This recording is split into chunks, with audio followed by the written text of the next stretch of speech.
It can be so frustrating when the narcissist in your life thinks that all of their problems are outside of them. Everything bad is coming from everyone else, and they're not the source of anything.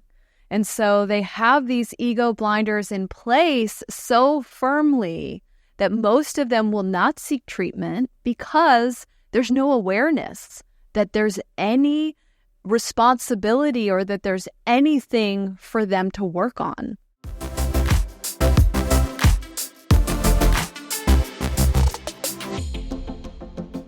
Hi friends, welcome back. Today we are talking about that narcissist in your life, that person that is so difficult to deal with. Today we're really going to dive into what are the things that narcissist doesn't want you to know. Now, if you're not quite sure what narcissism is, it is really described as a pervasive pattern of grandiosity, someone who needs admiration, shows a lack of empathy, and has a sense of entitlement. Most of us know exactly who in our lives demonstrates these symptoms of narcissism. Narcissism is associated with arrogance and someone who is jealous. And really, this is kind of like the big tip-off, is their needs are the only ones that matter. They act as if they are superior to everyone, and there's just no accountability. And it's such a triggering topic for so many of us, and we look up videos on it and we talk to people about it because when there is one or two or three narcissists in your life, it can be such a frustrating situation.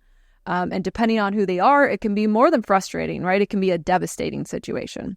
And so in 2020, there was a research study done where the researchers were asking participants in the study to describe what it's like to have communication with a narcissist. And so this is some of the responses that they had as far as this is what it's like to be in a relationship with a narcissist, right? So they described the narcissists in their lives as requiring constant attention, along with just this need to be admired and loved.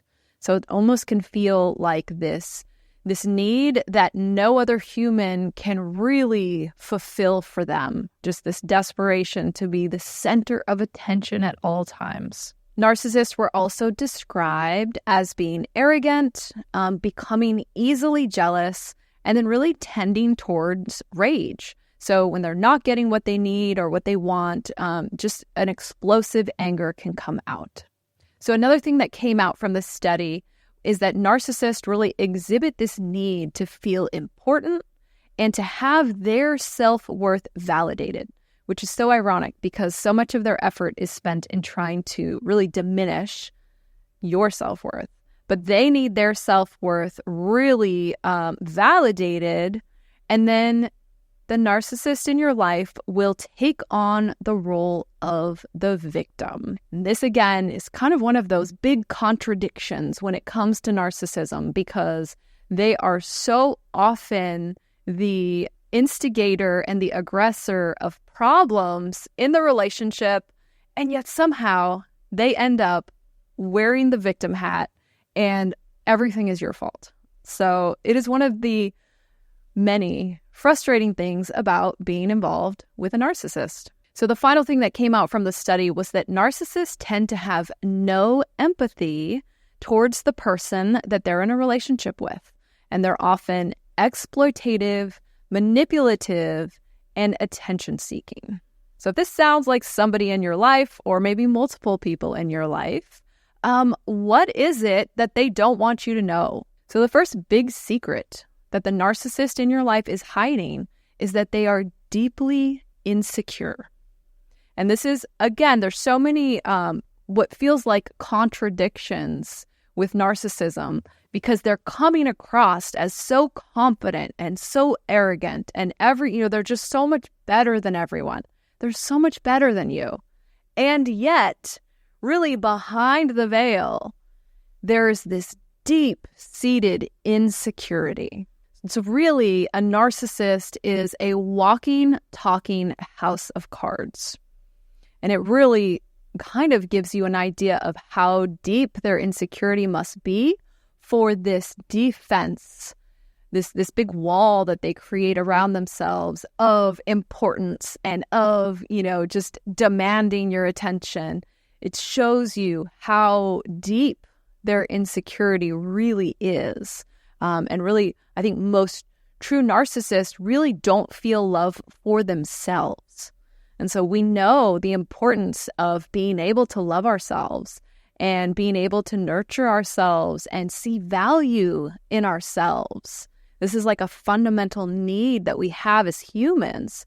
And so this is where those of us who are not suffering with narcissistic personality disorder can start to feel some empathy. It's tough, I know, because of all of the atrocious things that they've done to you and said to you. But to imagine what it feels like to have such a deep insecurity and to not feel any sense of self-worth. So essentially, the overconfidence of a narcissist is really a big act.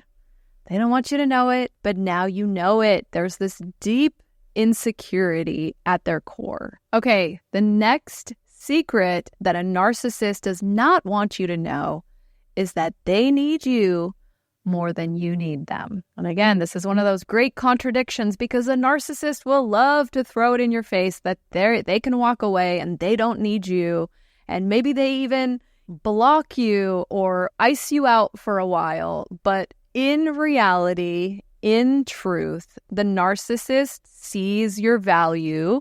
And while they don't feel any value themselves, they act by trying to devalue you as a way to keep you close.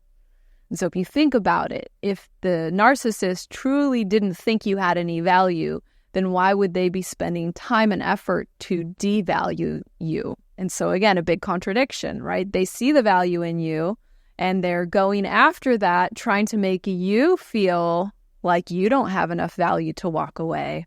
But ultimately, the narcissist needs you more than you need them. Okay, and here's a final secret about narcissists. They don't realize that they are a narcissist. And so again, big contradictions, right? Which is why we get so triggered and so fired up. But they have these huge ego blinders up.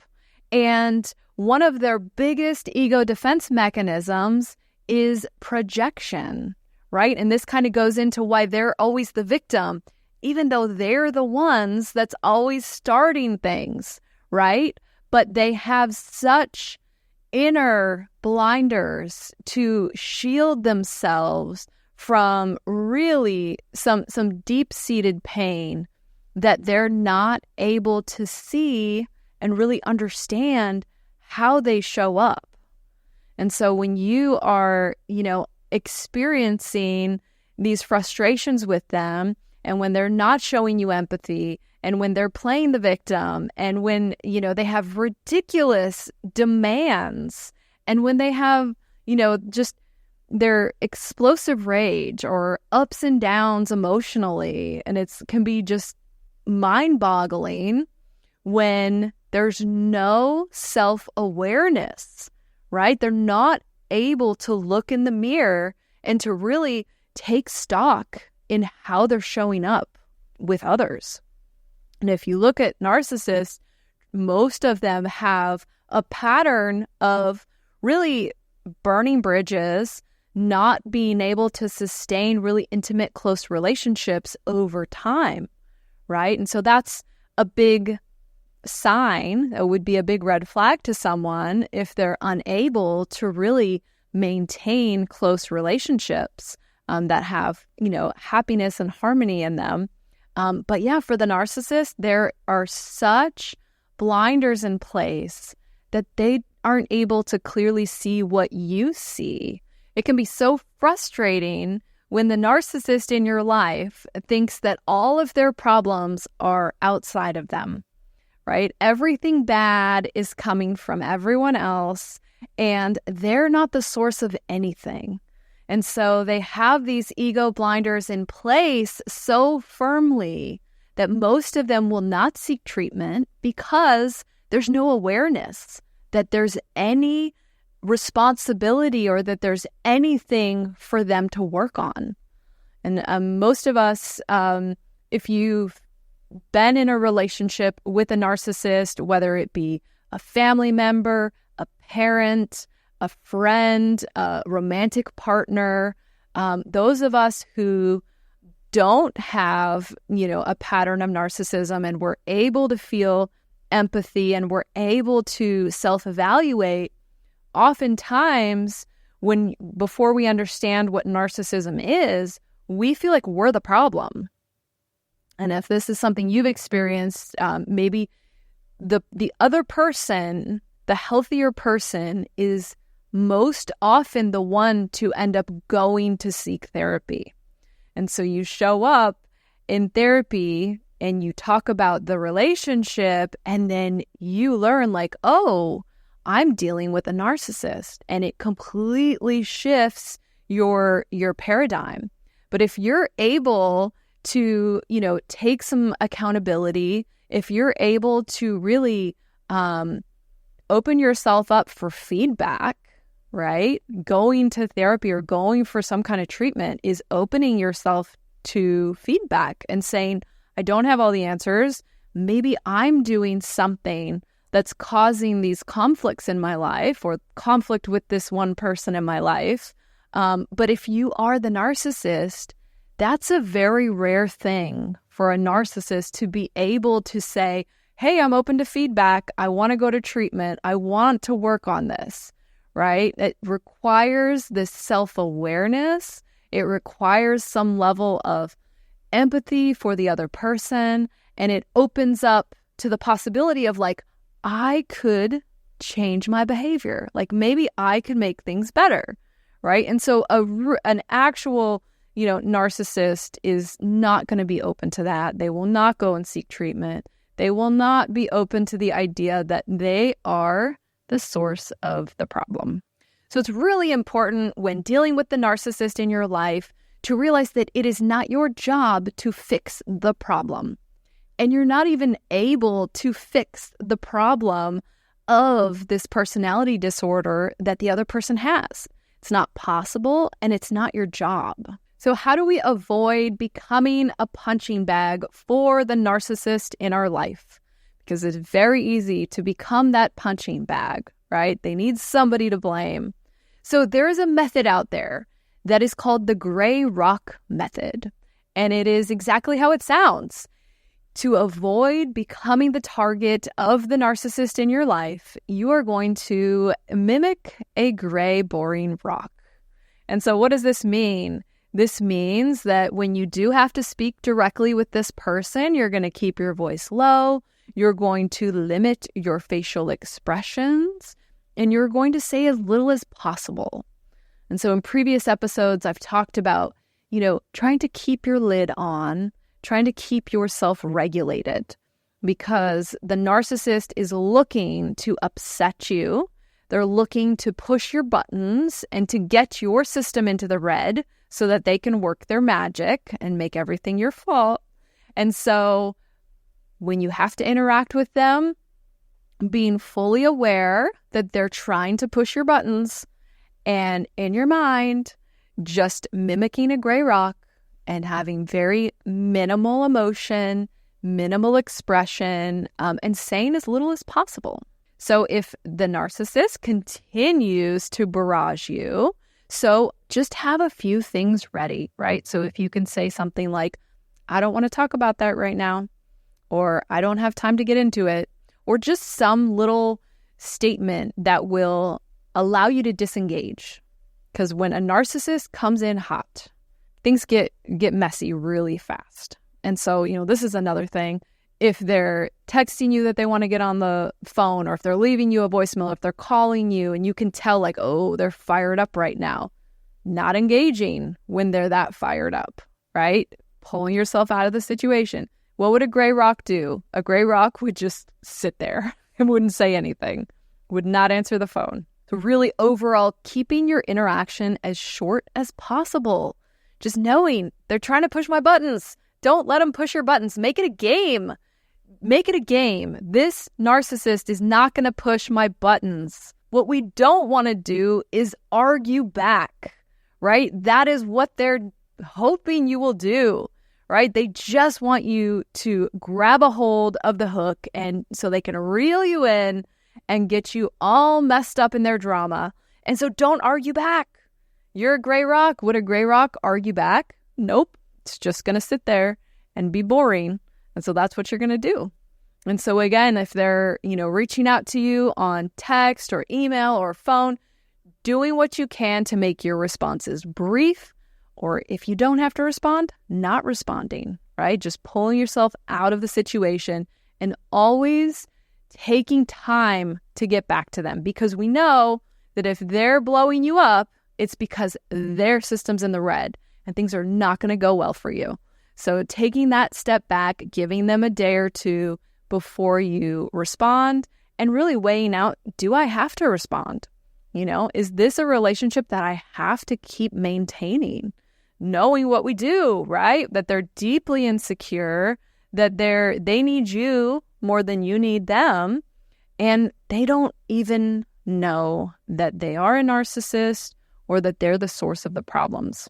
So if they're not the source of the problems, whoever's in front of them will always and inevitably be the source of their problems in their eyes. And so why should that be you? You're not the source of their problems, right? You want to have a happy life. You want to have harmony, and you want to grow and develop yourself as a human. And so if this person is really getting in your way and really making it impossible for you to have the space that you need to access your radiance and to really follow your life's path, then it's a decision that you need to make on how you can really step out of the line of fire and give yourself that room to live your best life. So I hope you found this content helpful. Leave us a comment, right? Is this something that you're dealing with in your life? These narcissists that are all around that we have to deal with. What do you do to deal with it? Drop a comment. Let us know. Subscribe. I will be back next week with another message. Take care.